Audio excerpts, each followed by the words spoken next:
button here, and this button here, and this button here. And hi, welcome to Discussing Tabletop. It's July 23. It's hot and terrible. We're still doing the show, don't worry. We're both mostly alive, I think. I don't know. Maybe. Somewhat. I am partially alive. I'm going to call that a win in my book. Anyway. Yes. There's an interesting docket of topics today, and we shall talk about them. Great. I'm gonna get into this, so I have to, keep my energy and brain power up. Wonders of the Multiverse? Let's start with that? Sure. Is it the UA? What's the UA? I fucking hate the UA. That's what I'm gonna say about it.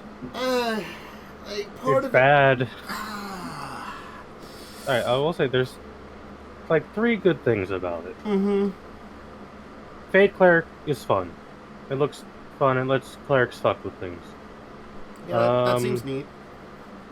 Background feats, I'm glad they're sticking with that idea, because, it should just be a thing. Mm-hmm.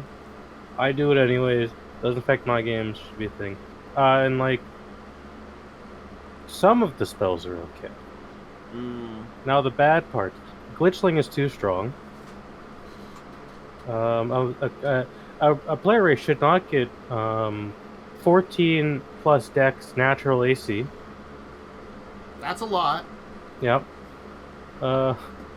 There's the summon warrior spirit spell has pretty much revealed how weak martials are in 5e for scaling, because a wizard can just summon a martial for an hour. That's Just summon a fighter that scales with spell level. Oh boy. Yep. Wow. And it's kind of revealed that martials are kind of shit for scaling in 5e. Oh. Wizards loves casters for some reason.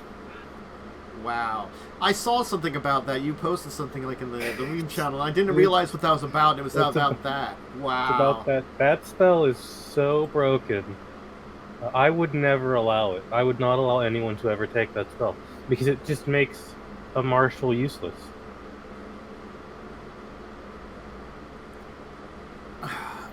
I get the glitchling stuff too. I'm like, oh no, you can't heal from cure wounds, but you've got so much. You got too much AC, dude. No. Rolling a 9 or lower, and you can treat it as a 10. Yeah. 3 times the number per day, a number of times per day you can provision. Still, that's pretty good with the armor plating and limited flight. I'm like, God, that's a lot. I'm gonna open up this UA so I can complain about it more. Oh, God, I didn't realize that was, all that bad. The background feats, that's fine and interesting and good to have and stuff like that. Stuff like that, I get. That's good. And I guess connecting,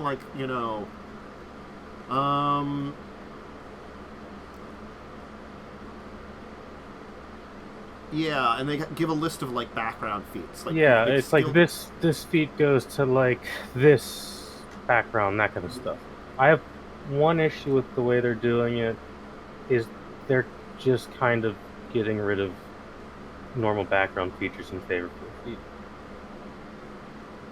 It's kind of what this reads like. I thought it would. They want it to be you get your background and a feat kind of thing, because background features were a thing, sort of. The features. Oh God, yeah, I missed that in the giant one. You get the strike of the giant feats instead. Yeah. The background features don't come up very often in 5e, but they're nice to have, and they build your character's background, what they did before they were level 1. Yeah, I'll give a good example here. Sundays, with my character there. I took Athlete as a background. Now, granted, different, we're doing a cyberpunk style game, but still, the recognition hasn't come up, but I've used the fact that I was an athlete, and the sport we agreed upon was giant robot fighting. Yeah. So, I know how to pilot a giant robot if we need to have a giant robot to fight some shit. You know, it may come up. It may come up. I may have also suggested to get a giant robot from I my may have uncle. said yes. You did say yes to that, possibly. But it's the fact, like, that's something using your background. And, like, Yeah. I've had people talk to me about, like, or, like, people have said something about, like, oh, this is my background, I can use it. And I'm like, yeah, your feature comes up still. Sage, right? The Sage background is probably the most useful background feature because it lets you either know information or know where information is that you might need. Mm-hmm.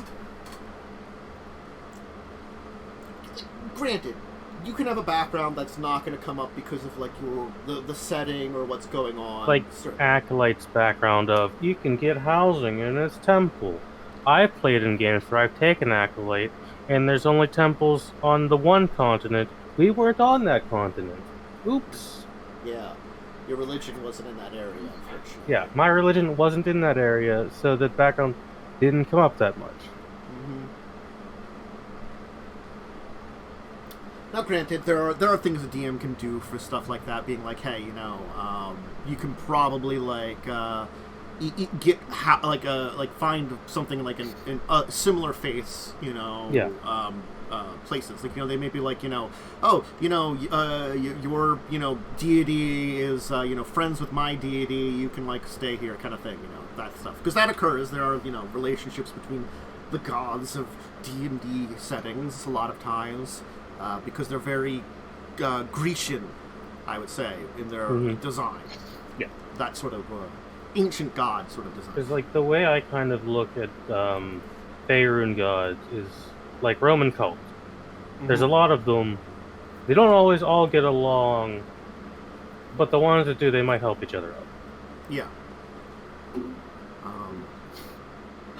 Yeah,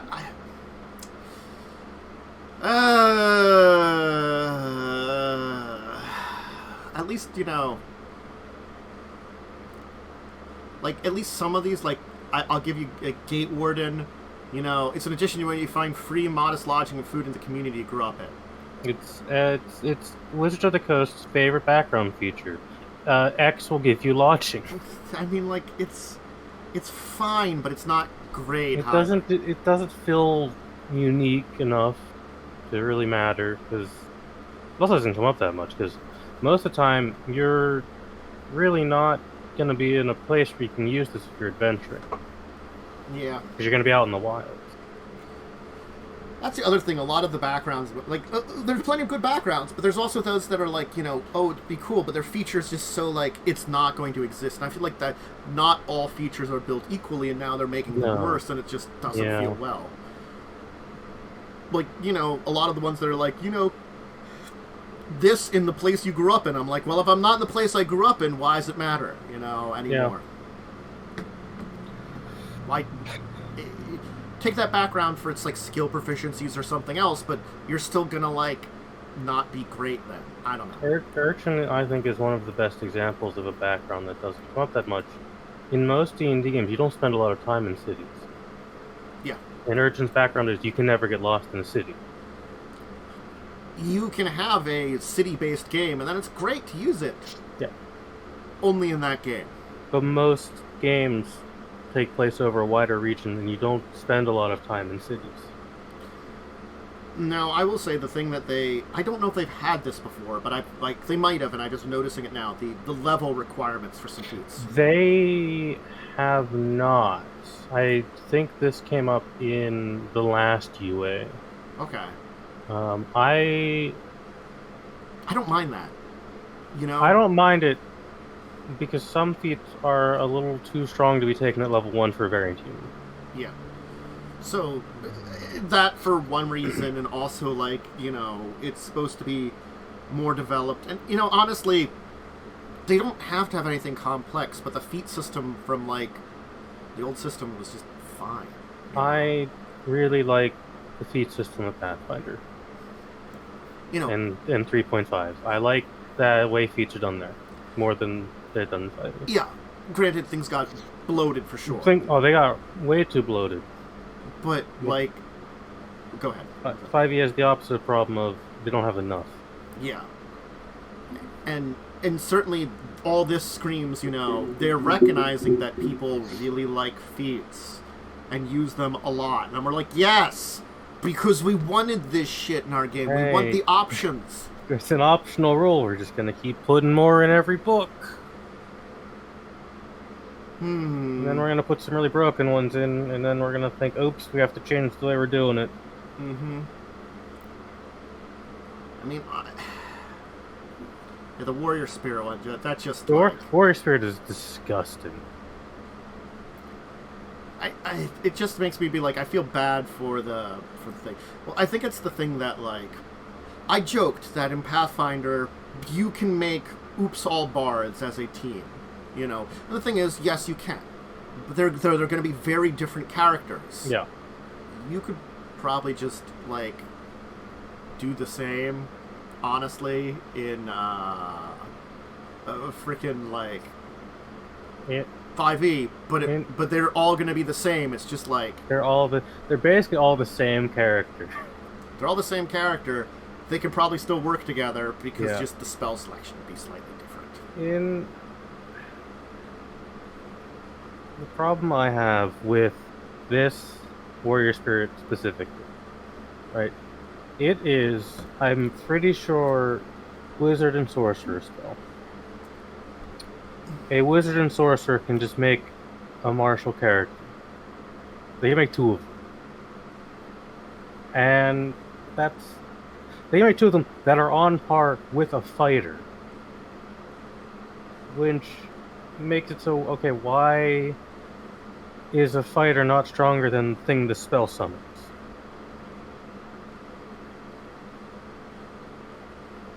Which is a little bit, I think it's dumb.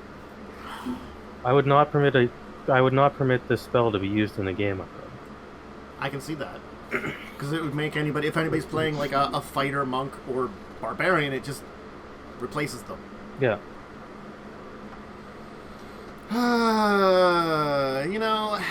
Sometimes I gotta be like, I gotta give that deep sigh and look to you wizards and be like, what? What's wrong with you? Why? Don't do this. Bad. Wizards needs to rethink how martials are done because they need to scale better. I think that it's the thing that, like, we're seeing now, especially after this lifespan, how bad a lot of stuff is in 5e. Because here is the most simple way you could possibly scale fighters. More multi-attacks for everyone. Don't make that a fighter-only ability.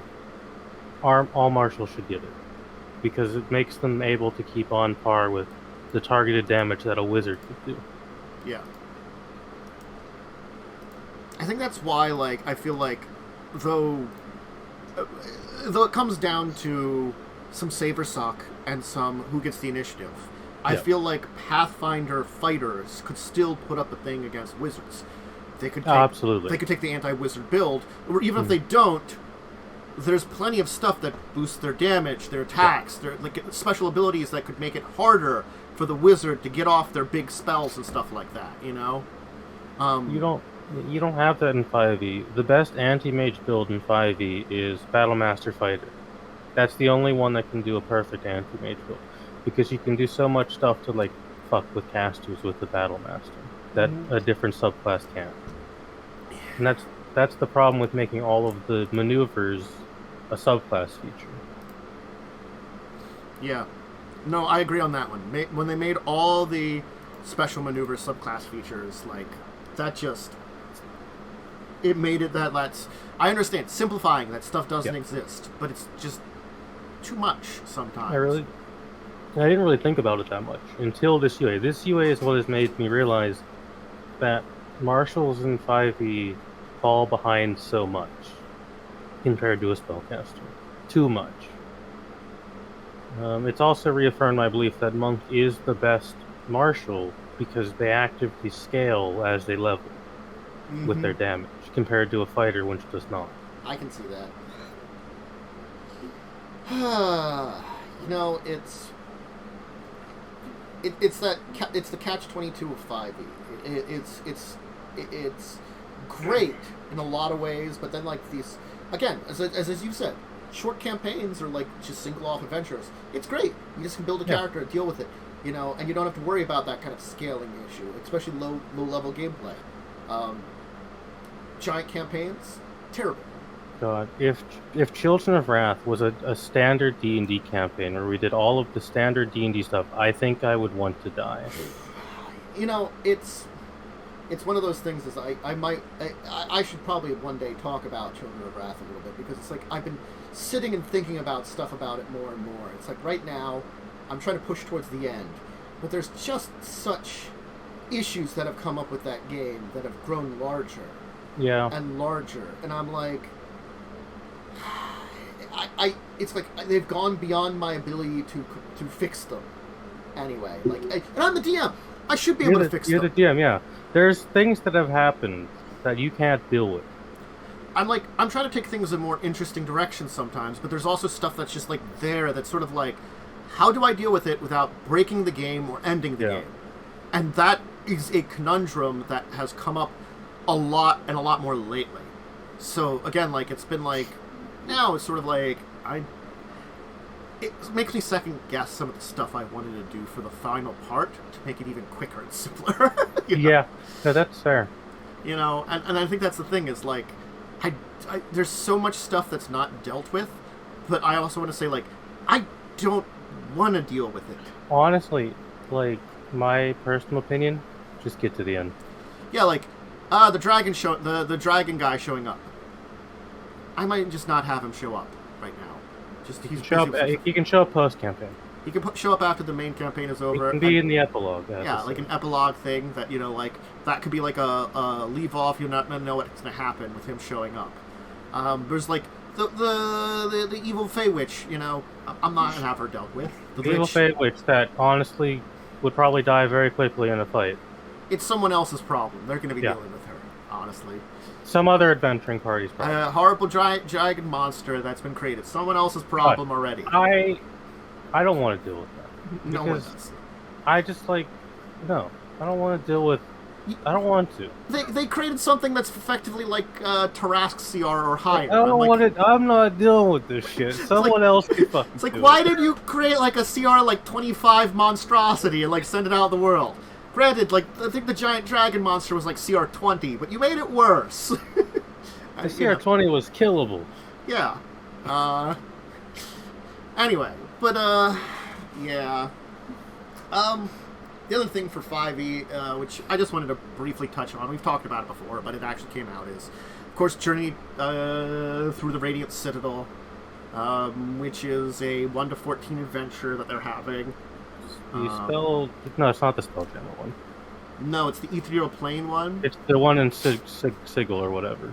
Yeah, it's kind of like Sigil, except I don't know if they're actually saying Sigil. It's basically Sigil. I don't know why they're not using Sigil as a name. Like, did they maybe not have it right now? Or, like, just don't... Maybe they want to do something separate with Sigil? I don't know. I ask questions. I've actually liked the recent adventure paths. I think they've been handled pretty well, because a lot of them,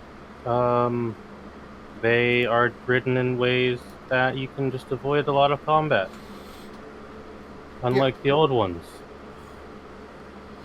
Yeah, I think I like that too. Like, and I think that's something that's like Pathfinder 2nd Edition has been doing a good job of, is they introduce ways that like there's not just combat to overcome situations. Like, granted, combat sometimes is the easy option, but they come up with ways.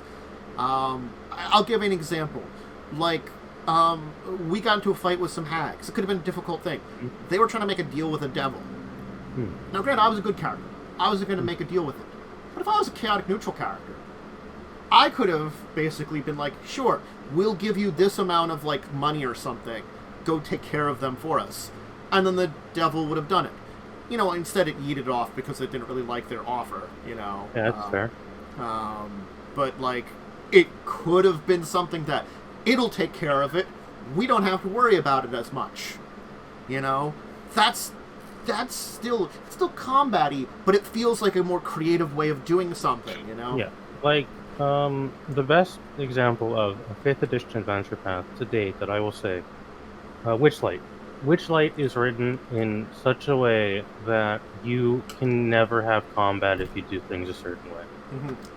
Every encounter can be solved peacefully. That's good. Granted, some of them are very hard to solve peacefully, but they can be. The option exists. Yeah. Unlike fucking something like Curse of Strahd or Lost Mines or Out of the Abyss, where you have to fight all the encounters. There's no way around those. They're very, like, you've got to fight them. Again, which I'm not 100% against having stuff like that. It's fine. You know, it's the thing is, like, especially in a very... Because these worlds that we're playing in are very brutal worlds. Yeah. There's going to be times you're going to have to fight. You can't always avoid that. And world I typically run in, Grimhollow, is so horrifically bad. You have to fight. There's not much way around it. But in, like, a Faerun game, people are reasonable sometimes. Yeah. Granted, like, you can find, like, strange monsters or stuff, or, like, you know, things like that that you can... It's harder to deal with, but, you know, yeah. You don't have to kill those bandits. You can scare the shit out of them and make them run away. Yeah. Or, you know, you could try to capture them alive, you know, that could be a thing. Or you take them in for a bounty. Wink, wink, make deals with them and get part of their cut if you're a chaotic neutral character. Yeah, like, it depends on the type of character you are and the type of team you are. Again, like... Just to explode. That's also an option.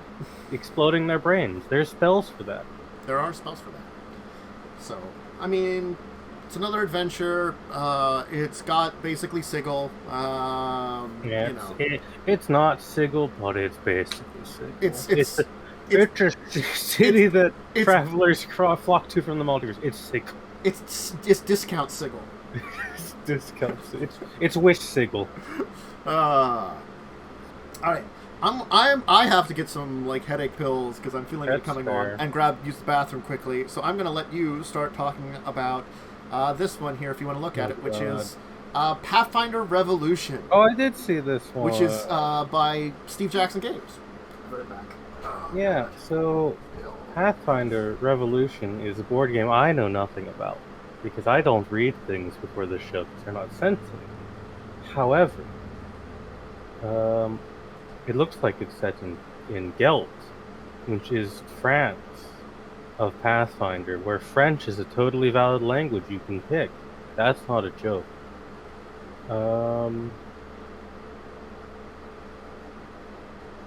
Yeah, I mean, that's all I can really say about it. It's like, looks like not really a dice rolling game, huh? You have to, you use your social skills and long-term plans.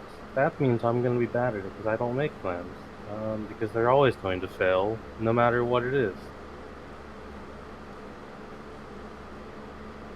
But I believe this game is quite old at this point, so, you know, it's cool that it's getting a revamp.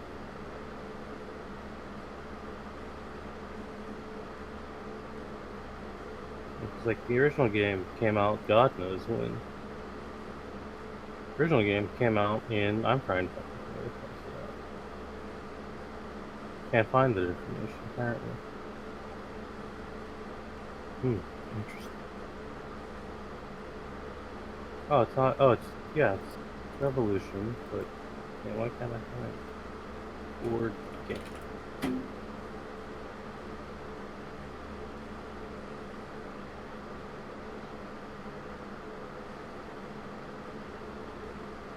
I don't know when the original game came out. It's Pathfinder version. With all the cool Pathfinder characters. Also, it's in Corvosa, which is in... Oh, it's in Varesia. Interesting. Okay, it's a Varesia. Neat. You secretly bid to influence, you know, political figures, blackmail, all that stuff, you know? I only feel death. Thank God you've returned. Turned. I talked a little bit about it and the fact that this is an old game, but now has a Pathfinder skin. Oh, okay. So it's basically Because it's a Pathfinder version of the old Revolution game. Old game. Yeah. I mean, again, like, I'm never against a reskinning of something, especially, like, in this case, I guess if it's reworking an old game and adding in some new elements. Kind of like, I mean, Revolution came out, like, during when all the Euro games came over to America. And this is going to be... It's old. Yeah, but this is an important fact that, like, it's one of the reasons that I get less angry when USAopoly does another Clue game in comparison to USAopoly does another Monopoly game. That's just because Monopoly is the worst board game ever created. Also, every time they do it, it's just another Monopoly. It's the exact same thing. They're never doing anything different. Occasionally with the Clue games, they do little bits of something that's slightly different and a different take on things. Like, they add, like, just a little bit. And I think that's why I don't mind it as much, because it's sort of like... I would really like to play this because it is not a dice rolling game. It uses social skills. Which I, despite me being a quiet person in real life, am actually decently good at when I choose to speak. I don't know. I can't. It's like I've got my social thing. I'm on Twitch. I'm probably pretty social nowadays more than I was. But that's also because, like, you know, the nameless faces of the crowd kind of thing, you know, helps me a lot. True. You don't have to see who you're talking to. Oh, God, that never helps with me. No, you don't got to look at this person who keeps saying these words that are banned by Automod that I keep having to scroll through every week and see. It's either Slashes or Ashen, probably. Most likely. No, actually, no. 95% of the chance it's Slashes. Slashes just love, like, opening the Twitch mod view and seeing, like, bastards, question mark? You're shit. This is my favorite one, all caps, motherfucker.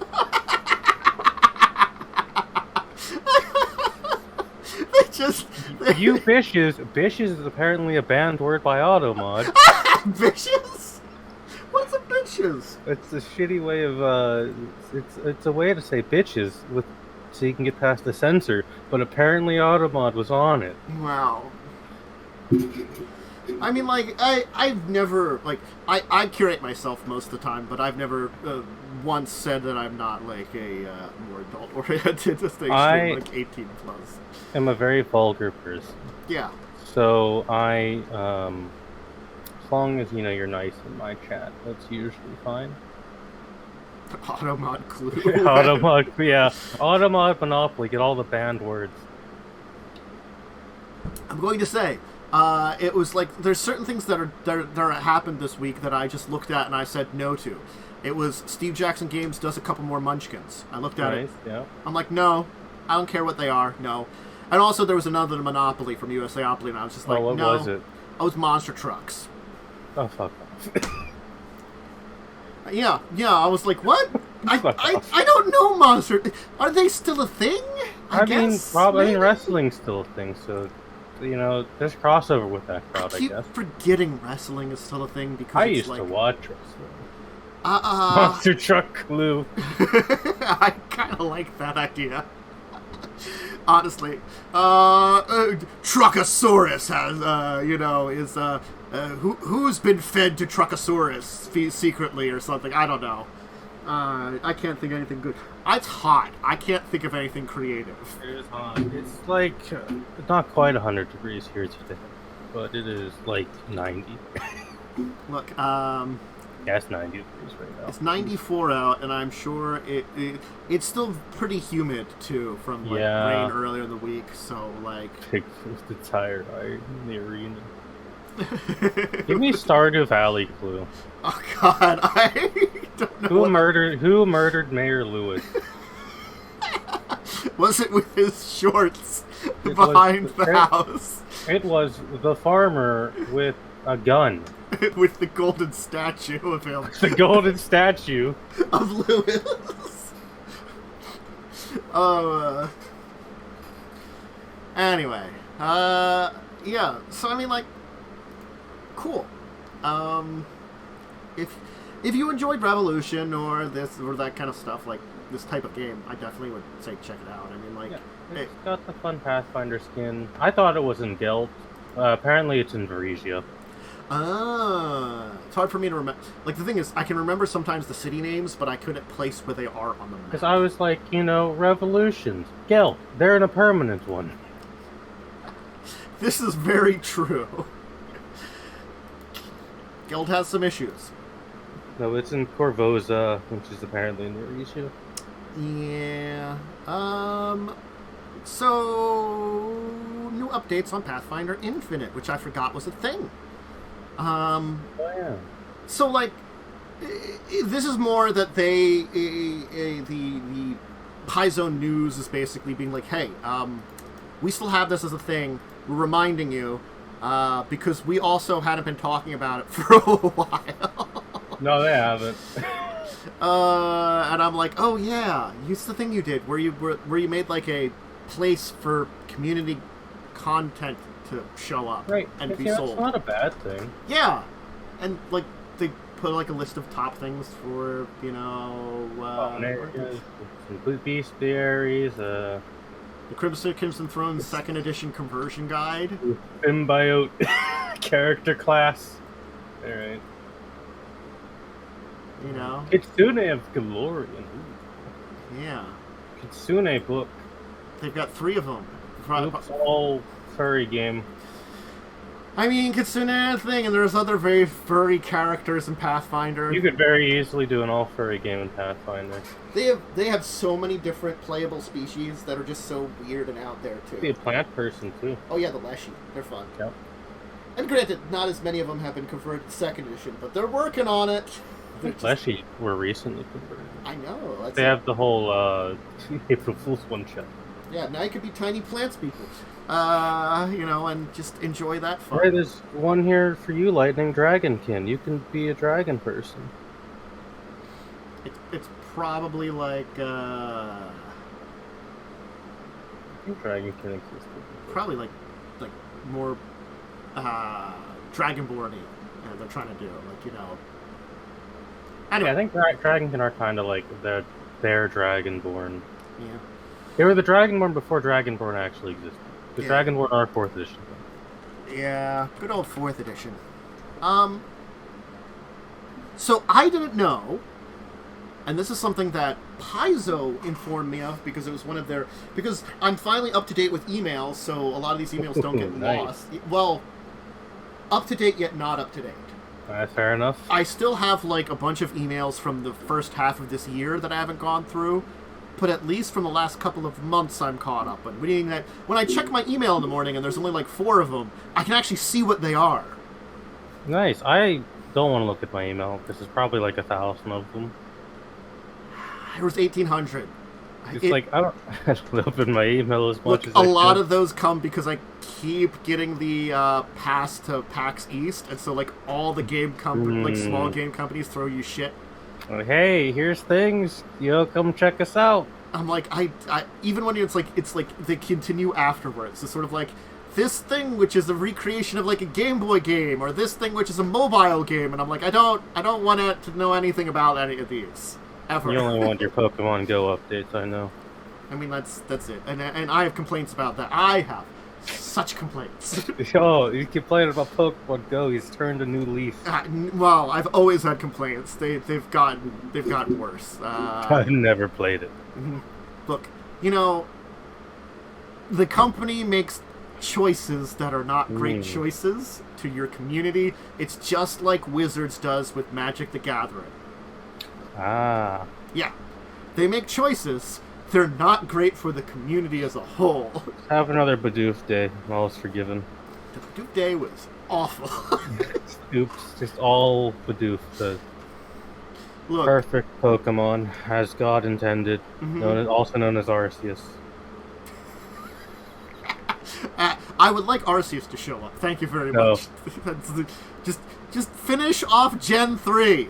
It'll The just stupid Chameleon hasn't been released, and Gen 3 has been out for like 4 or 5 years now. Where is the Chameleon? I'll give you Arceus. It's gonna be Bidoof named Arceus. That's God. I still think the someone has to get the perfect IV's shiny Bidoof and named it like peanut butter from the nice. Anyway, RPG Day. It's International RPG Day apparently today. Apparently. I didn't realize that America had a different one from the rest of the world. Of course we do. We're America. It's like why? Why couldn't we organize this on the same day? We have to be different. Yeah, it's required. We have to be weird and different. Whatever. Just whatever. I can download this Fistful of Flowers and we could run it or something. I thought about running it someday. Why not? I talked about it. I just never Let's be a plant with a gun. Always the plant with the guns. Yep. But no. It's nice that the rest of the world actually gets this then too. I'm just, again, that's my entire thing of, wait, it wasn't? Apparently wasn't. So weird. For the very, I mean, there are some international folks probably here. Maybe. Go check it out. Yeah. Trinity Continuum. Oh, hey, Trinity exists. It is a system that exists that I have books for that I've talked about running. At least this one is also another interesting one. Honestly, I don't know if I would want to back another one, even though this is steampunk. And 10 years ago, Nikola Tesla invented a way to harness Aether, a reality-bending energy. I mean, that's just Final Fantasy. Yeah, and so now it's basically Final Fantasy, real-world, steampunk, Victorian Age, except also, got weird energy things. So, yeah. And they introduced 3 groups. They're squires. They wield Aether devices to change reality. Dogs, what a name. Yeah. Dogs. They changed themselves, and Magogs, doing permanent physical changes to themselves. Just a bizarre... You think you could come up with a more different name? I don't know. I mean, there might be something to it that's because of the original Trinity's system of adventures that were connected together. One of them might have had something referencing this, one of the weird books, and they're just recreating it. I don't know. They're doing a lot of these, so I don't know how they're all connected or set or things like that as now. I haven't dove deep enough into the new Trinity kind of thing that they've done. It's been interesting that they've been rebuilding it from the old editions, but yeah. But I guess if you like steampunk, weird Nikola Tesla stuff in Victorian Age, I mean, there you go. That's what it is. Adventure was the Indiana Jones era, where you punch some Nazis. This one is earlier than that. It's steampunk. In this game, you can join the war to stop the Martian invasion. Okay. What? There's the Martian invasion, apparently. Okay, hunt down monsters who use Aether for nefarious purposes. Use Aether to spin fantastic realities. Preoccupied by unwinding dangerous Aether events. Or exchange places and lost civilizations. A Martian invasion. Yeah, I missed that one. War of the Worlds, I mean... Heat rays. Horrible, ugly squid men inside of the thing. Yeah. And now you can it can be accurate to the original book, where they used cannons to fight them. Yeah. Not like the Tom Cruise movie, which is bad. 1960s movies is pretty good. 60s one is pretty good. Yeah, they did a good job of adapting it appropriately. just the Tom Cruise one. Tom Cruise one's bad. Why did the clothes stay? Why? That doesn't make sense. Why was there an hour and a half of a child screaming? That's what I want to know. That's the real decision I question. That's a pretty bad decision. that's a pretty bad decision. But I thought of saying this one because, you like Grim Hollow and stuff, and there's... Grim Hollow. Steinhardt's Guide to the Eldritch Hunters. I talked about that a few weeks ago. Is this the one you talked about? I talked about the Kickstarter announcement for this. Oh god, it came out. It's already super funded after like a couple of days, huh? No surprise there. Honestly, it's hard to remember which ones we're talking about. I already talked about this one.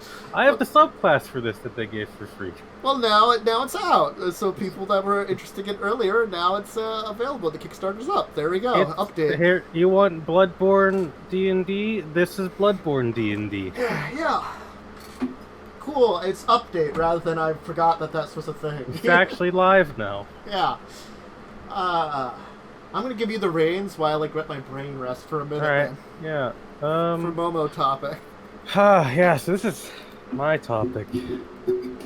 So when you're out on a caravan, you're shit level 0 commoner, because that's all anyone in real life is a commoner. And some horrible monsters attack your caravan, and you, little Jimmy, are ripped to shreds. This could have been prevented if you had the new Grim Hollow class that is being playtested, the Monster Hunter. The Monster Hunter is a little bit like Ranger, but also better than Ranger, which isn't hard. Only the first 14 levels are. I will post the level 9 to 14 one in chat because it links to the other levels. But it includes mechanics I think really should be in 5e, especially for Rangers, because Favorite Foe is so disappointing in 5e. Their version of Favorite Foe, you get expertise when you're making a check against your favorite foe, instead of just a check. You also can make a check to determine a creature's type, armor class, resistances, and vulnerabilities. There are 2 subclasses so far. This is all playtesting material. The Caraver Guild, which is the big heavy armored, you got a big weapon, you go smack your monster. And you got the Trapper Guild, which is about staying hidden and laying traps in wait for your monster, for your prey. The Trapper can also salvage monster parts and consume them for various bonuses. Delicious. And they also get a bunch of abilities like Silver Bombs for dealing with werewolves, were traps, things like that. They're a martial. They get extra attack. They get a additional type of attack that deals double damage to your chosen monster. It's pretty solid.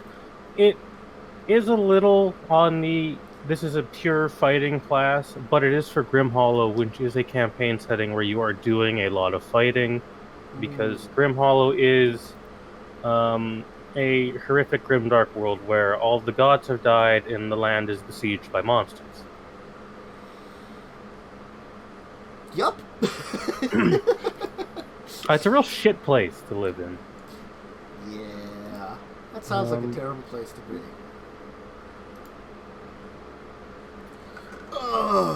Yep.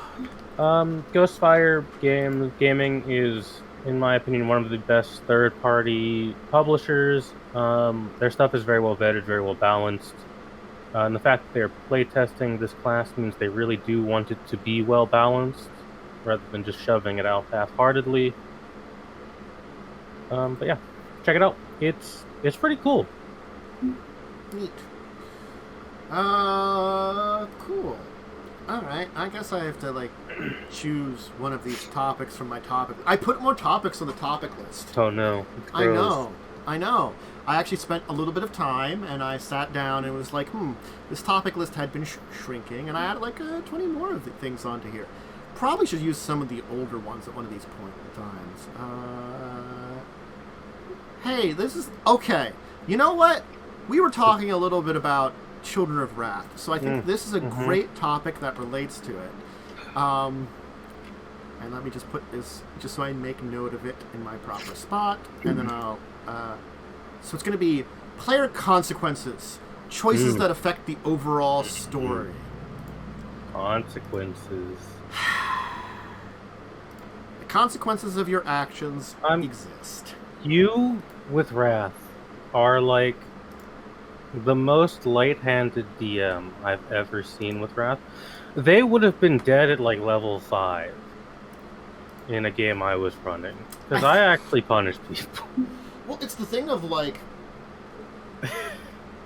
early on, it wasn't so bad, I think is what it was. It's hit the point where early on was kind of the minor crimes, although they did burn down an entire village.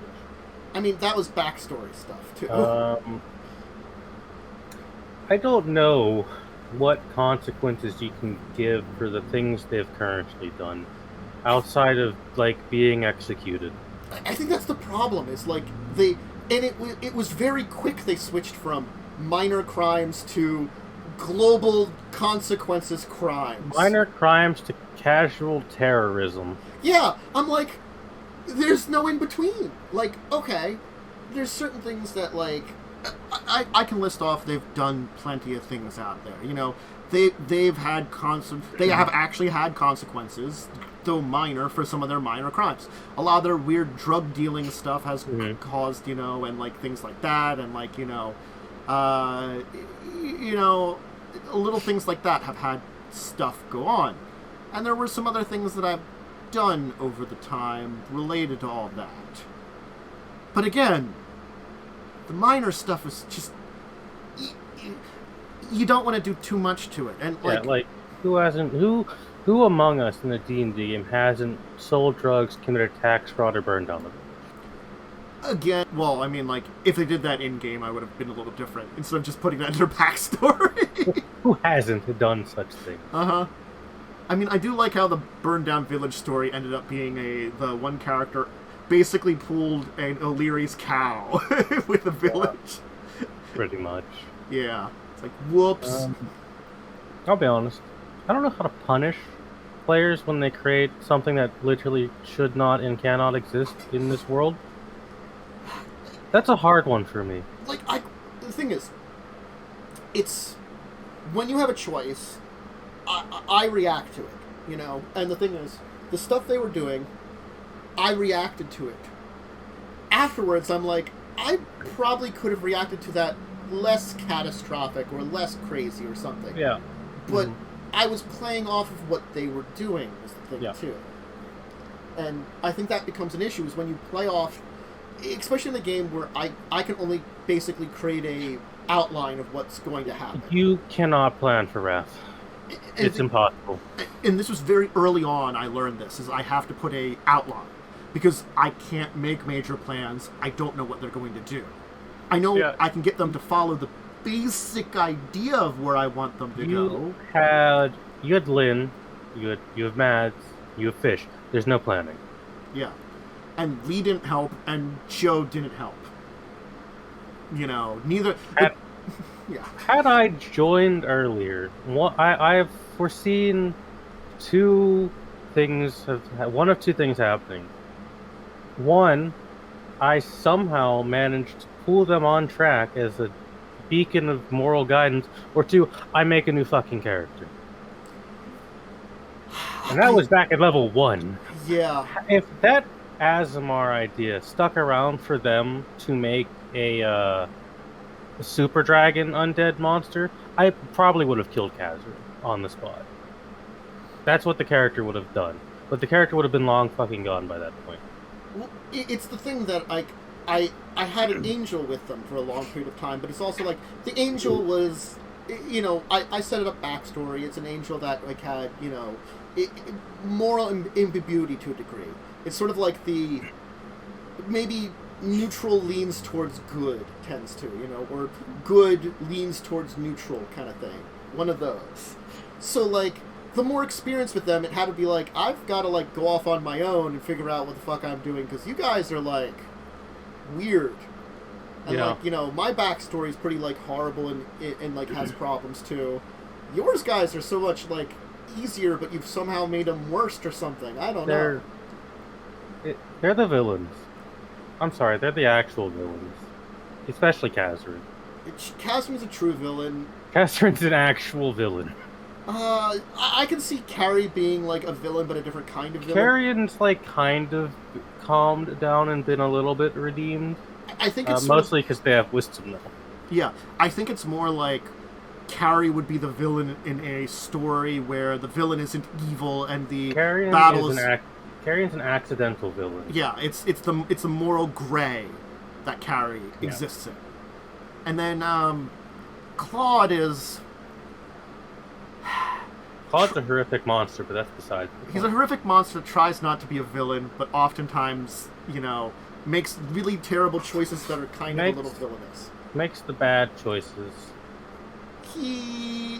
Making the choices of making friends with his horrible shadow monster was one of the worst he could have made. Yeah, no, that was I'm like, okay, half dragon, great choice. Treant, great choice. Shadow monster, I'm like, those things are like literal monsters. It's like, and you talk about contacting his fiend. I'm like, ooh, these are not great choices. These are really terrible ones. You have much better. It's just like, pick the bad decisions. Why not, right? Mm-hmm. It's not like you've played the character for like 2 years. I think it's just sort of like, I feel like with Joe, he's a lot tolerant of this stuff because this is the game he plays during the week. Mm-hmm. It's a relief for him. It's something he's not. Yeah. He's work sucks, and it's it's been probably tough couple of years and stuff like that. So he's like he'll put up with a lot of the shit that the other two do because he gets to play it, and he likes Claude to a degree. I like Claude. Claude's the character I have the least of the problems with. Yeah. I mean, like, even the two characters which disappeared, Wintress and Max, I feel like, Wintress was just pure chaos, but it's Lynn's chaos, and it made sense. It's kind of good I didn't join the game when it first started, because I was originally going to, you had offered. Me and Lynn brings out the worst in me. Lynn brings out my inner chaos, so it's probably for the best that I wasn't there. I mean, Lynn did a good job. She just knows how to push my chaos. I mean, she did a good job of bringing out a lot of Mads' chaos, too. The two of them, I think that's why, like, the redemption arc could be made, because Wintress wasn't there. Mm-hmm. But, anyway, back to kind of the original topic. Their choices have certainly shaped how the adventure has gone. Very heavily. Like, it's that weird thing of, like, I hadn't come up with a good justification for my villains originally, because I was going to work on them. They became the justification for my villains. Pretty much, yeah. And then I'm just a dude. Yeah. It's... I'll be honest. Like, not joking at all. Cole is maybe one or two good arguments away from betraying the three idiots he follows around. I can see that. It's this thing of, like, I keep trying to think of, like, stuff to... Like, I think this last session was both good and bad. And it was bad in a way because, like, I did feel like afterwards it felt very railroaded. I felt like I railroaded you all. And I think that was fine. Because, I'll tell you, as a player, it didn't feel railroaded. Okay. And then also, like, there wasn't a lot for anyone particular to do in the group, No, it was mostly a Claude episode. Claude mostly did all the things. Yeah, which... Lightning, I'm a player, I don't understand half of what happens in Wrath. I've also missed half the game.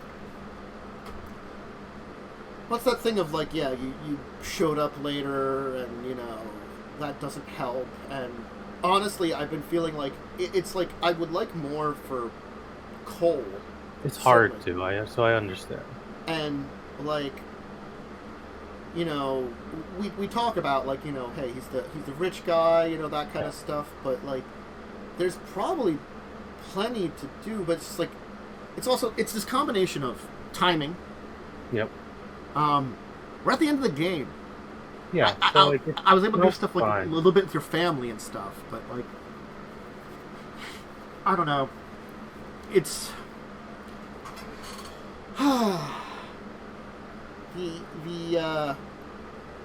the problems that have been created in their setup.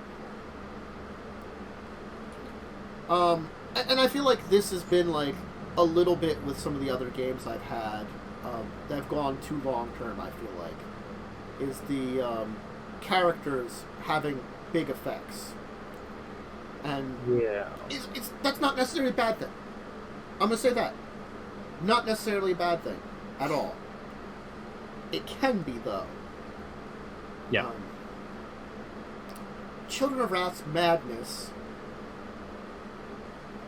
has created issues in the game, but those issues don't feel like they wreck the game at times. No, because it still feels... The game is still playable.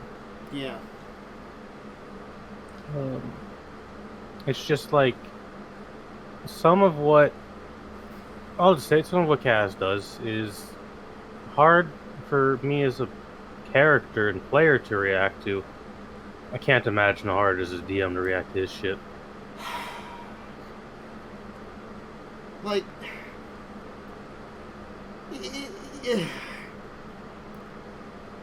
his first instinct for like the generator thing, which was like, you know, was very obvious, like the bird became like that.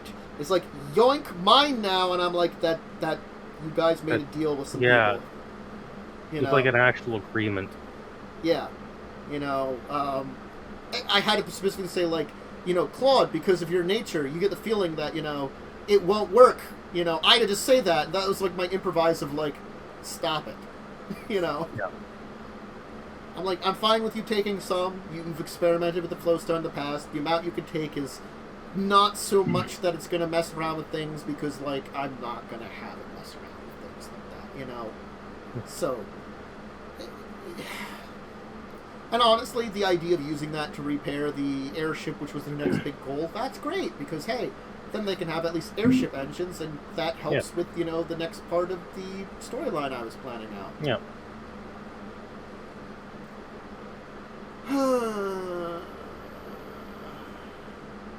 I think it's...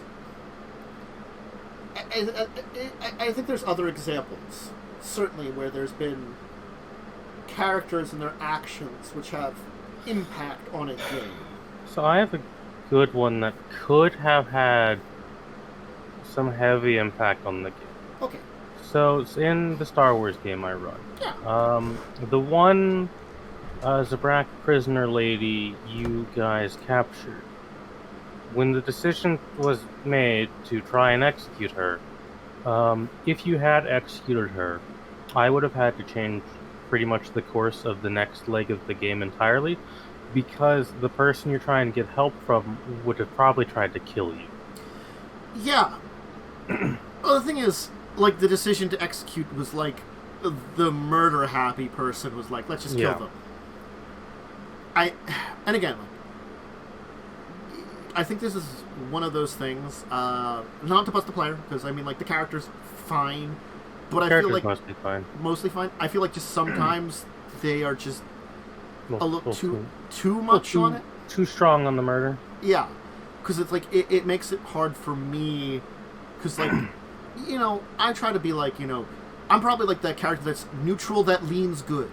Yeah. You know? I think that's most of the party. Yeah. And we have a chaotic neutral leans chaotic evil character. Yeah.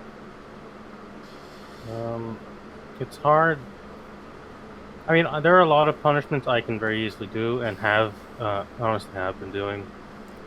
I'll just tell you, there's a couple of planets you kind of can't go back to anymore. Sure. Because he'll be arrested immediately. Got it. Ah! Haha! Good job. Wait, you removed the band! Because we both got it at the same time. Fine, you go ahead, Lightning. There we got go. him. That's hilarious that we both got exactly the same funny. time. I think a good punishment shouldn't feel like a punishment, but shouldn't be too heavy-handed.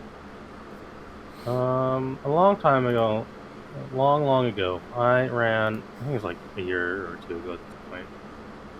One of the first 5e games I ran was a Grim Hollow game. Lightning was in it. He probably remembers this.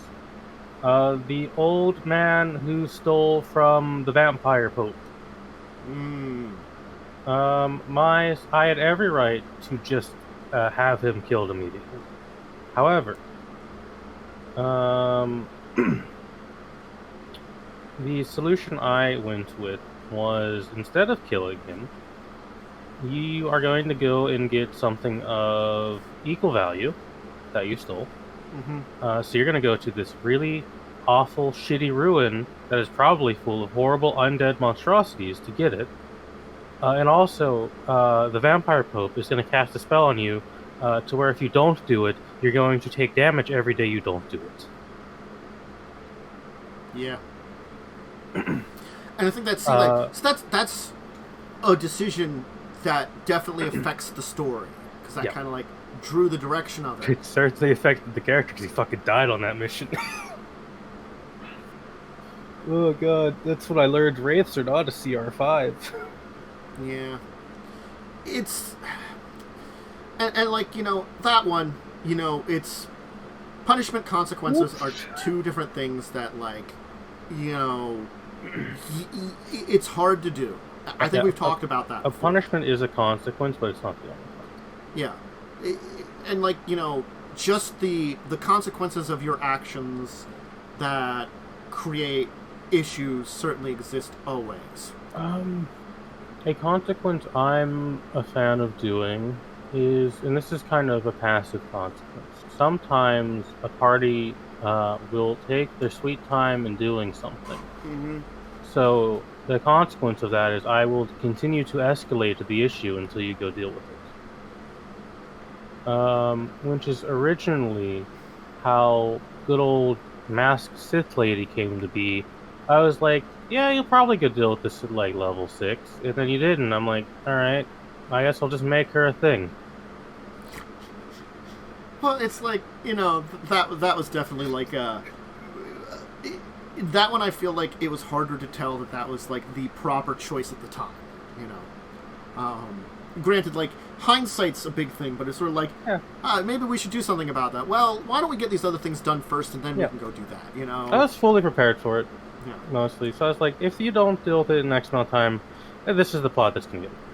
Because there were like 3 plots. You had Crime Plot, which no one wanted to do, because, well, one wanted to do, but the others were too good to work with Crime Man. And there was Empire Plot, which you still are skirting around that a little bit. You're still fighting the Empire, but that's not your main focus. Yeah. And I think the consequence was, hey, she put the mask on. I think it's led to a more interesting adventure. And I'm fine with stuff like that, I think it's good when, I think it's the... And this might be like another topic to like dive into a little deeper. But just on the surface, just saying, time constraints are not a problem. It's when they're very heavy-handed. Yeah. That's like, it's the difference between that there, which that becomes the plot, or let's say Pathfinder Kingmaker, which just screws you over completely if you don't do something in a certain amount of time. Or fucking Carrion Crown, where you have 3 days to solve an entire goddamn investigation, and if you don't, you have to like struggle your way through the rest of the fucking adventure. Time constraint stuff is so hard to pull off. So in most games, I don't do time constraints by days. Yeah. I will do it by usually level. If you don't deal with exits at this level, it'll escalate a little bit. This is like background into how I run games. I always have the villains on a ticking clock. If you are not dealing with what they're doing, they're going to escalate every time.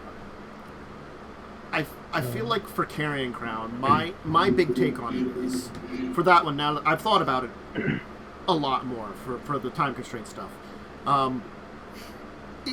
expand on that entire thing a little bit more.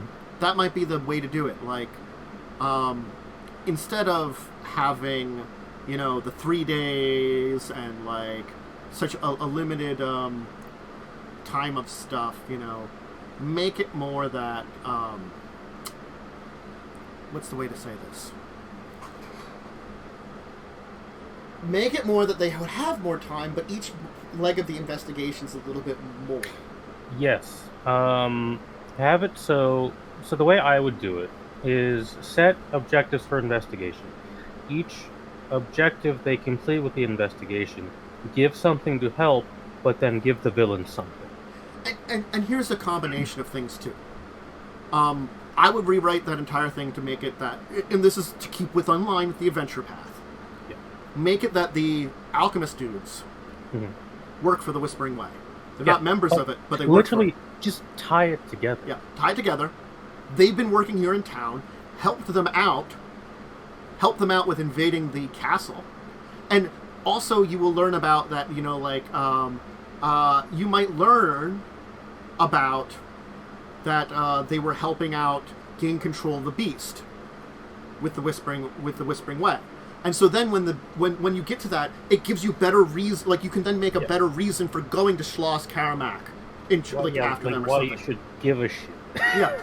You've started to give a shit, like, oh, there's hints that these people that have been working here in secret also do stuff for the Whispering Way. Like, they gather bodies and stuff. Maybe the undead that they had in their basement were gifts from the Whispering Way for working for them, that kind of thing. Carrion Crown has a similar problem, and this is slightly off topic, I'm going to say this, has a similar problem to that of Lost Mines, where, yes, the plot is there, it's all the locations, none of it's connected. Yeah. There are no threads between each other. You're just going from a side quest to a side quest to a side quest to, oh, hey, these guys are here now. Mm-hmm. It's the thing about player actions and affecting your story, and I think this is going to be an important kind of way to talk about this, is that you are never going to be ready for whatever the hell your characters are going to do. You're never. You can be partially ready, You can have educated guesses of this is the direction they most likely will take, or a similar direction that they're going to take. That's not a bad thing. You get an idea of, Yeah. Getting the answer, that's hard. Yes. And then you got to make choices based on what they've said, and that's also not easy necessarily. Yeah, like another instance of a recent consequence. In the Cyberpunk game, when Lightning climbed into the car and initiated the fight early and took away a means of escape, you got, and this is more backdoor, the person that she shot and executed would have given you critical information that now you have to work harder to get.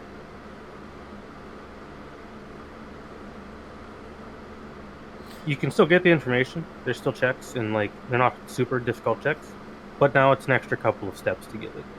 Yeah. Things have become more difficult because of that.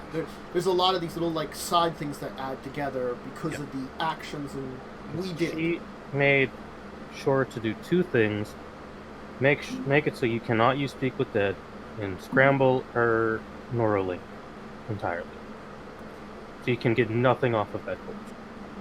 I think it's one of those things that direction of a story. You're gonna get that. I think the big things are when it... Basically, really, honestly, the Children of Wrath example tends to be the best of, major things that they do that have major consequences. Because they do happen. Major consequences can happen because of player decisions. And it's just, man... they can be so hard to deal with. God. I certainly, like... And this is the thing. This is the thing, too. I know for a fact from talking to an old friend of mine, we did a series of games with the other GM in our old gaming group that were based in Faerun and ended up all being ship games. Ah. The first game wasn't going to be a ship game. This is the one where you stole a ship? This is the one where me, because like the first session was just like two of us for most part of it. The two of us decided to try disrupt a like Thayan slave trade in Waterdeep. Okay. You know, because we were good people. Yeah. Weirdly enough, I was a drow. We were 5th level because I insisted on being a drow fighter rogue wizard because I was an asshole. I was an asshole. It was terrible. Look, I'm trying to tell you, that character was bad. I'm not going to deny that. But we're 5th level, we're starting out, we're disrupting the slave trade. It goes horrible. There's a boat nearby. We decide to escape to the boat and steal it. As one does. We introduced boat adventures. It became boat adventures right then and there. God. Changed the course of the game. The game's plot was still basically the same. It just became, now we have a ship and we're sailing on it, rather than we're traveling to places, which, because we went to there's a lot of the places we went to, we could have just walked to. You know, could have just been overland adventures. It became boat adventures. And then we had a crew and sailing vessels, and it was an excuse to have a lot more NPCs and stuff like that. This reminded me that Lightning ran a boat game, and Cell, basically who bought the boat, decided to just merchant for half the game. Instead of dealing with anything, just be a merchant for half the fucking game. I mean, being a merchant's not a terrible thing. We still got the plot mostly done. I was denied the ability to go speak to my dragon grandfather because everyone else was terrified of dragons. I mean, like, again, like, if you can get the plot mostly to work, like, you're in a good day. If you can get there in a logical way that feels good, despite your player's best efforts, you've done it. I barely think that's true for Wrath, but I'm still managing somehow. It's still going forward. I just, Somehow it's still... It doesn't make a lot of sense to me, but somehow it's still going forward. I don't know at this point in time. It's like, we're freaking like... I could end this so quickly, and it was like, you know, I just can't... I can also end it quickly. I'm pretty confident I can kill both Kazran and Kerrigan. I will agree on that one. They are not well-built characters for combat. Neither of them are. They've never been. Even Carrie the Barbarian was not well-built for combat. Kaz is weak currently. He has one arm. I'll throw him in some fucking lava. There's plenty of that. Man.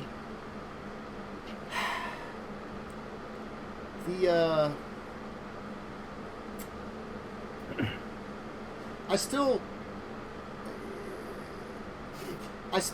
have hope for a lot of games, you know, a lot of times. You know, you can't not. Yeah. And you want to, like, make sure to try to have them good. It's just the players are always going to player, and you can never plan for how stupid your players are going to be. And sometimes you just gotta, like, it's hard to adapt, but you gotta figure out a way. Maybe sometimes you gotta end a session, take a minute, and think about it. Had to pause a session and take, like, I need 10 minutes to figure this fuck out, guys. Yeah. Give me a minute. And that's a thing. You sometimes have to do that. Because they make a decision that just throws the largest wrench in existence into your plans and to what you were setting up, and you gotta be like, what the fuck am I gonna do now? Shit. players just don't often play well with you. No, they want to break the game a lot of the time and see how much they can get away with. You know, it could be better teams. Like, I've got to admit, like, you know, you can have a team of players that doesn't do shit like that very well. I got to admit, I don't sense a lot of issues from Buccaneers, ever. You know? No, we generally work pretty well. My old Sunday game, with the exception of one character, we worked pretty well and got things done. Yeah. He's apparently the man who stole from the Vampire Pope just has a habit of making characters that steal from powerful people. Great. Great plans. Just wonderful plans. Don't worry, keep it up. Just keep doing it, bro. Keep stealing. Didn't get your character killed last time. You know, just theft. It's great. Yeah, well, Venny's a little bitch, so, you know, that's why Venny's afraid of dragons. They're a bitch. Mm-hmm. Just have fire immunity, bro. Just have fire immunity. Then you can, like, swim in lava. It's kind of thick, so it's kind of hard to swim in. You could. Yeah.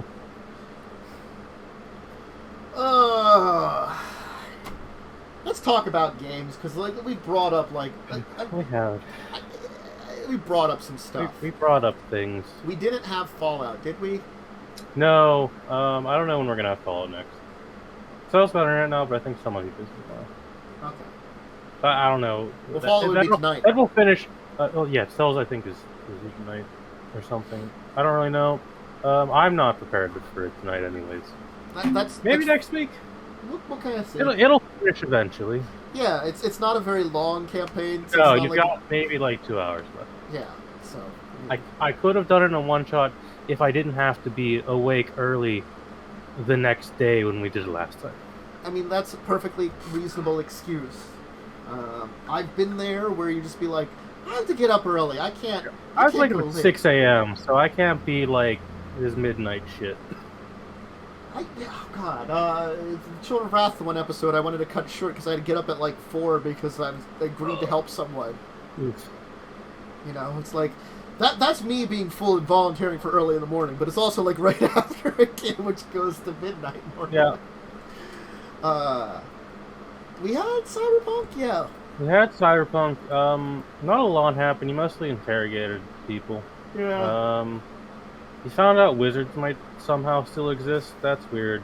Then you interrogated a dude who didn't know shit, and then you're interrogating, like, the powerful ladies who mostly is just sassing you.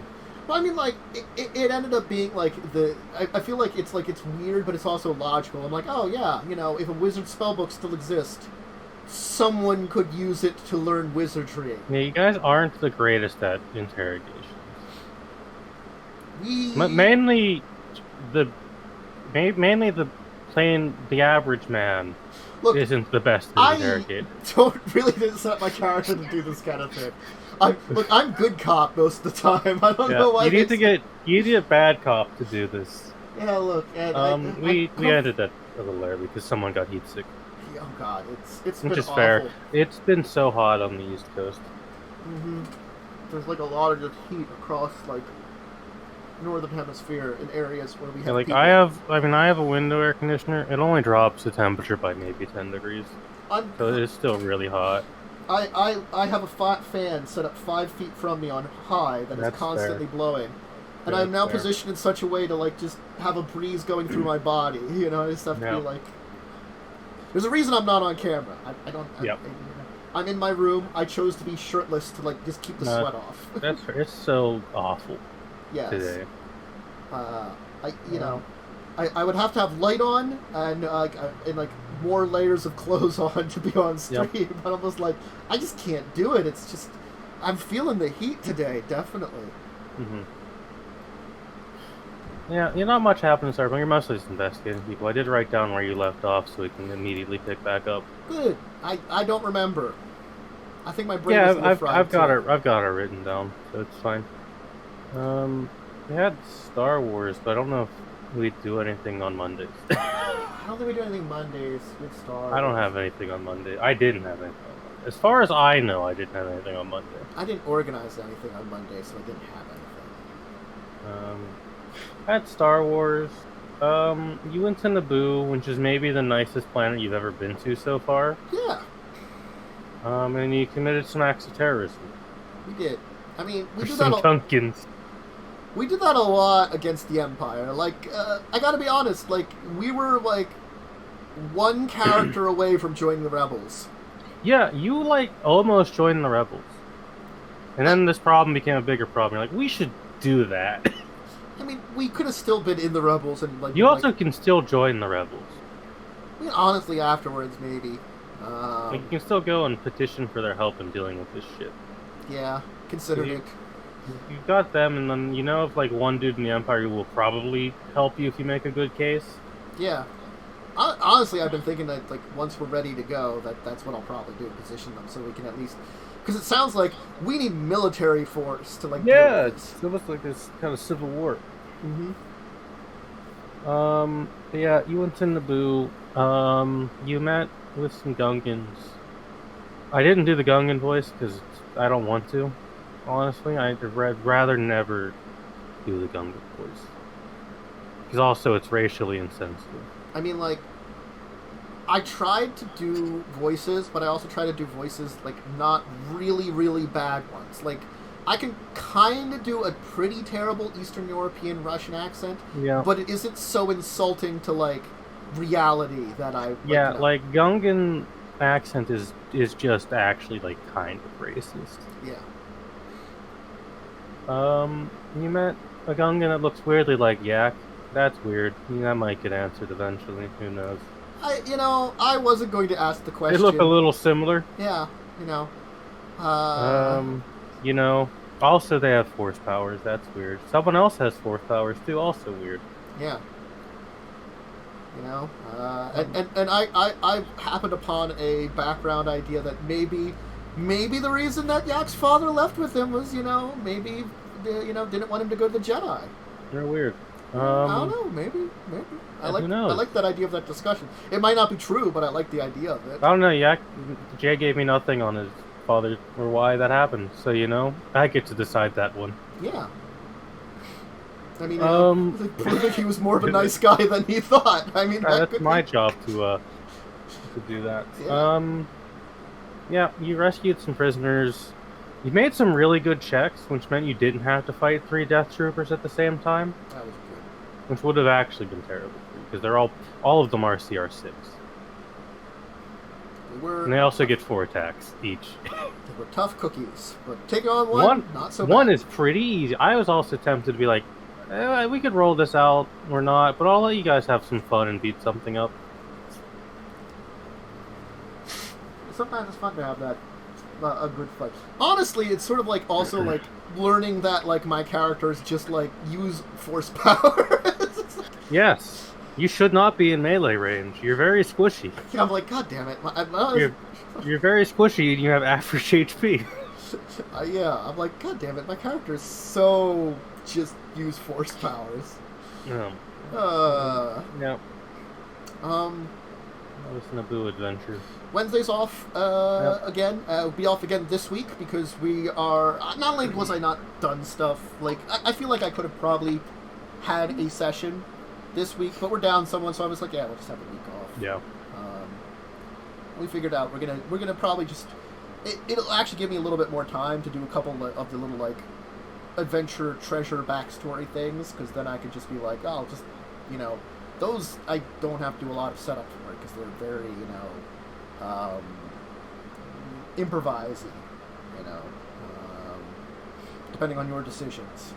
Yeah. Because they are not pre-made adventures. They are just like, here's some background. Good luck. Deal with shit. Here's some treasure background. It's neat. I'm like, okay. Yeah. I don't remember what happened in Wrath. I'll be honest. I was like mentally checked out for most of that session because I've had a really terrible week. No, I can understand. It was hot. I was like, that was why like when we were on break, Joe had to ask like 2 times if I was back because I was just like actually had conked out slightly. No, I can understand that. It's again like the reason that I've kind of switched over for at least until at least it gets down to the 80s or something. Yeah. Like camera work, because I'm like, I'll, like even for like my like normal streams, I'll have the camera on for like 10 minutes to chat for a little bit, and then I'm like, okay, turn it off, gonna just go into some darkness and Darkness. just enjoy some fan, and not have to worry about goddamn light on, because light just it just adds that extra bit of heat to have the overhead light on. I've just been using a lamp. I haven't turned on my ceiling light in like 2 days. Ugh. I don't have a small lamp in this room because I have very bad plugs. That's fair. I have the one where the computer's plugged into, and then one across the room. Nice. That's it. But yeah, they found the Furnace of Wrath. I hinted at some things. Honestly, like the Death Pits of Wrath, I'm like make a history check, and I read up on these, and I'm like, these are really terrible. These are horrific. I'm like, okay, maybe I shouldn't have included that, but I just read off some stuff, and I didn't actually remember what they were. It really made it appealing, honestly. Yeah, I like how that was their first idea. Is like, let's do Death Pits first. Yeah. It's like the garden's much better. Carnivorous plants. That's easier than It's easier to kill a carnivorous plant than a blob monster. Yeah, it's literally like a cavern filled with a blob monster. You have to fight the cavern. Yeah. Good luck on that one. It was fine. It was a fine session. Yeah, it was alright. Again, it's the fact that Wrath is hard to deal with in a lot of ways. Yeah.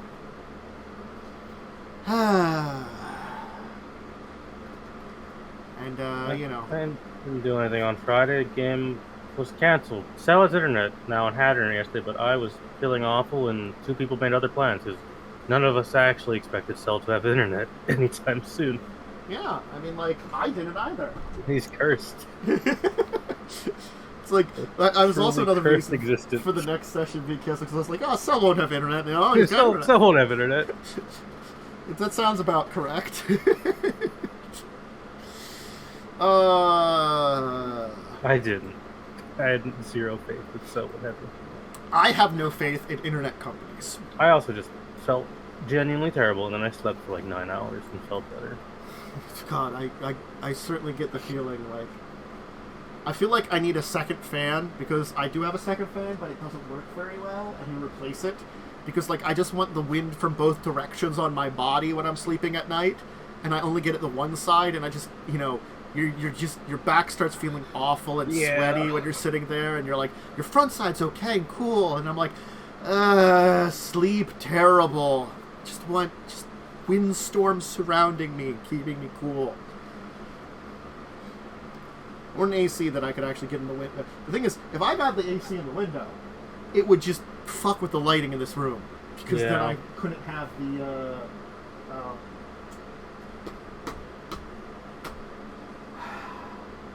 blackout curtains properly blocking things at all. Anyway, whatever. I think that was everything this week. Yep, that was it. Oh God, it's been a week. It's been awful, dude. It's been horrifically hot. God, this heat does not help at all. I can report that Pathfinder Wrath of Righteous has yet to be terrible. Oh, no. There was some things. It totally railroaded me into doing a big part of the thing. And then a whole bunch of, granted, 2 things. One a mission, and one, a side thing I didn't even know I could get.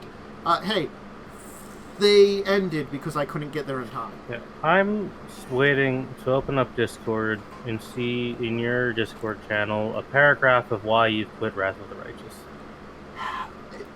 This stuff at least was mild enough for me to not be so pissed off about, but it still was annoying.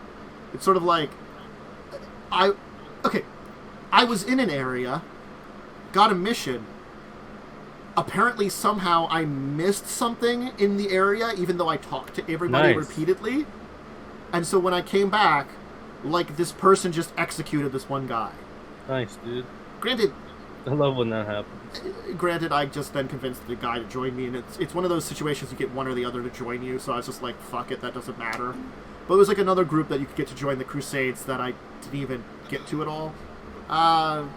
Granted, again, I think it was better long run because I got access to another one of the mythic paths. Yeah.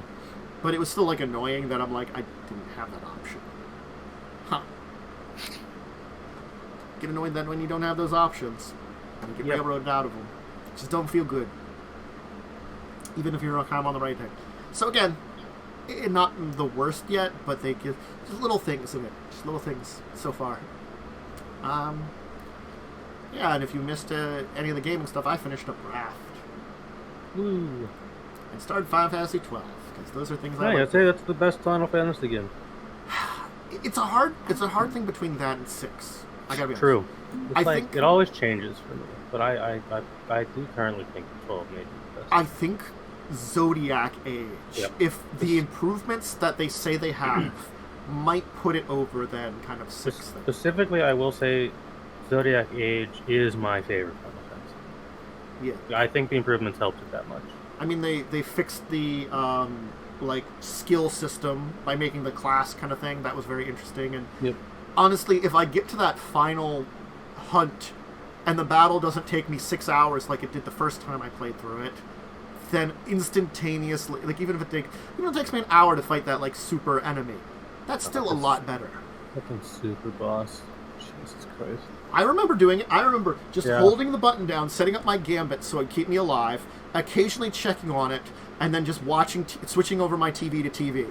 You know, like it was awful.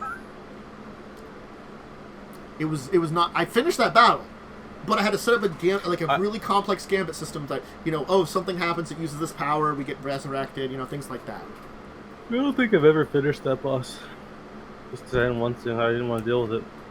I didn't actually finish Final Fantasy 12. I was right before they're going to the last dungeon because of that boss. Because after I finished that, I needed to sit down and take a break. I never got back to finishing it. Like why I've never finished Final Fantasy X. There was some boss halfway through that I just didn't want to fucking deal with. Fucking. I am going to replay 10, but I'm actually going to do it right and actually spend some time leveling up characters. Because fuck me, I remember my first playthrough. I only leveled up 3 characters. Only one of them can go in the water, and to get one of the legendary weapons, you have to go fight a water boss. So whatever his fucking tight ass was leveled up, but Riku and Waka were. Riku was okay. Waka was shit levels. I never used him. So the whole lot of them can't do shit against these super water thing. I've seen people nowadays. I've seen some playthrough that people use the strategy of switching out a lot more in combat, just doing something. You don't have to actually kill an enemy. As long as you do an action, you get some points. And I'm like, fuck it, just do that a lot more. Just switch around. Anyway, enough complaints about that. I hope everybody has a great rest of your week. Thank you for joining me, Momo. No problem. My schedule should be up. I'll probably do more Final Fantasy 12 and Pathfinder. I don't know what I'm going to do which day yet, and I don't know if I'll do anything else in the meantime, because those are 2 bigger games, so I might just try to play both of them and power through them, honestly. That's fair. Because I might just, as I've said it before, I might just do a bunch of random grinding for 12 off stream, because honestly, it's a money grind. That game, I still remember. It's money is the hardest thing to get. Fucking have to murder so many animals to get their loot, because that's how you get money.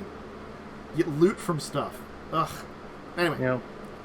I'll probably do those. Again, Buccaneers off. We should have Wrath of the Righteous.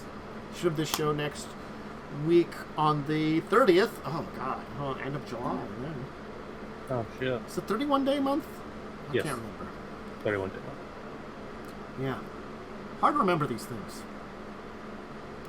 And then, anything else? There's something else in the schedule. I'll announce it somewhere. Discord, Twitter. Yeah. I'll say something about it when I figure it out. I'll probably know at some point. I gotta organize like a group play of Raft now that I've done the. I would buy it. It's not too expensive, I think. It's like, it's the interesting thing of like, I don't know if what I was building for a Raft could be recreated as easy, even with multiplayer, because again, like resources. But I'm also like, a lot of the places I've visited could probably just be finished so much quicker.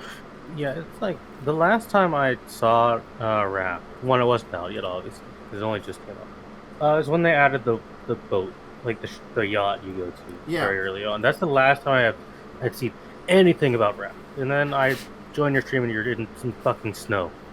The fucking snow place surprised the shit. That was just the latest stuff had that. You know, that was the final chapter put out. That was one of the places, the location, a snow place. I'm like, fuck. And there were actually like random snow islands. I ran into one along the way, and I'm like, wait, there's a snow island? I didn't know about that until then. You know, it was just like they've added some more, a lot more stuff. You know, and it was just interesting. Granted, there was a couple achievements that I'm just like, you have to grind the fuck out. Like, Buried Treasure on Islands had paintings. You can get 8 of them. I found 4. Or also, like, totem pole pieces. I found 2 out of 4. You're supposed to put them together. Both of those are things. And also, like, random small islands. There's one with a plane and one with a boat.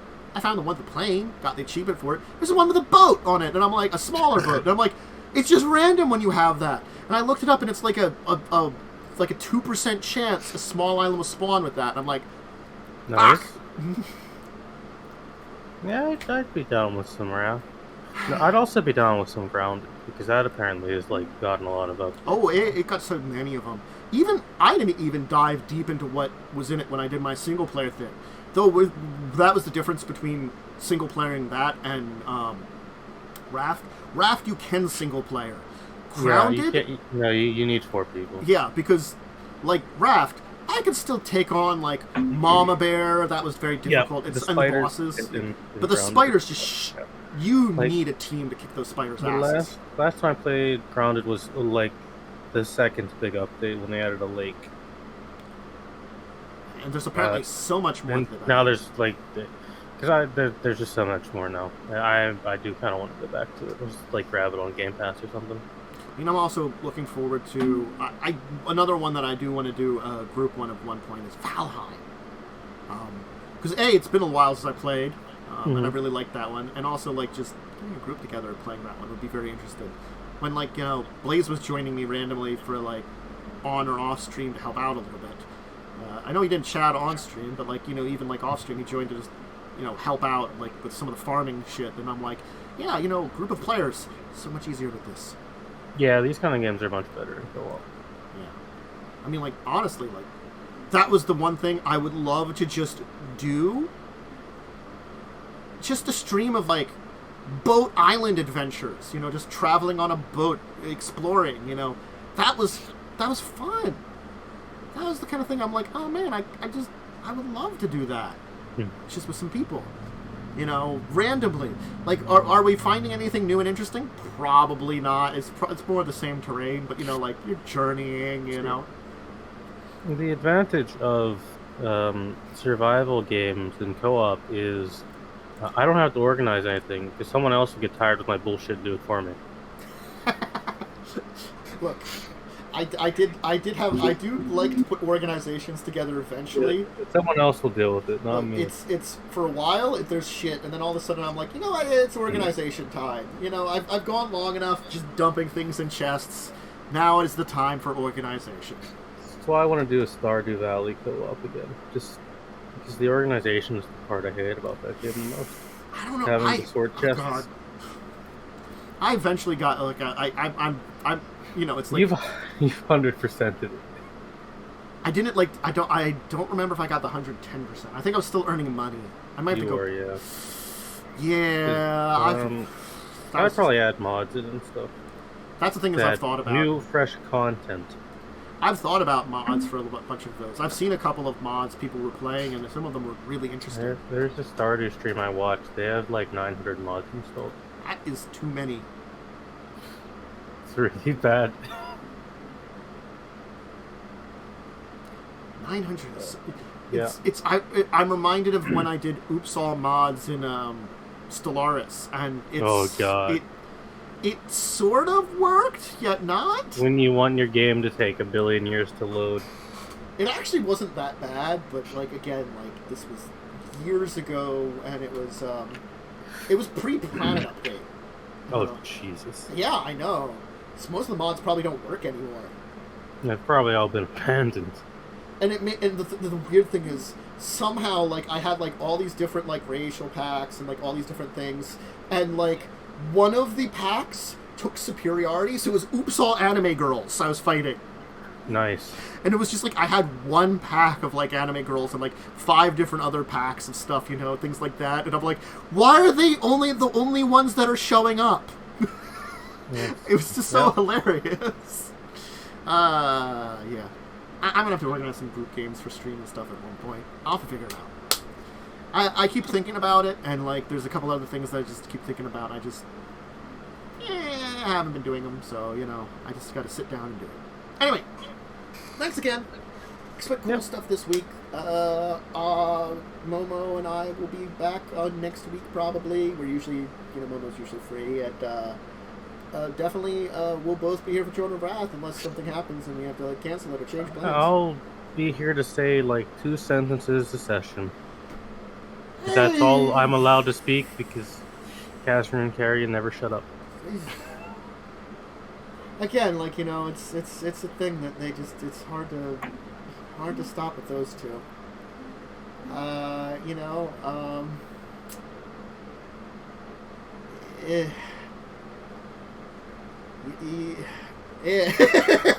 don't know what to do anymore about that there. They just can't keep them from not saying something.